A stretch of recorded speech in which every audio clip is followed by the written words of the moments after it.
Gatot Kaca Sewu.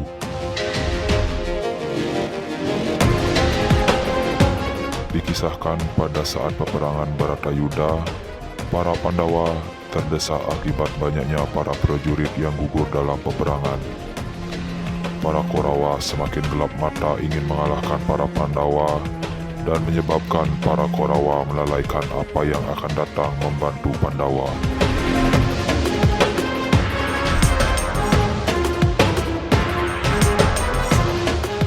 Dalam peperangan yang berlangsung tidak seimbang, Gatot Kaca dengan gagahnya langsung memporak-porandakan pasukan Korawa dengan mengarahkan gelar kesaktian Gatot Kaca Sewu.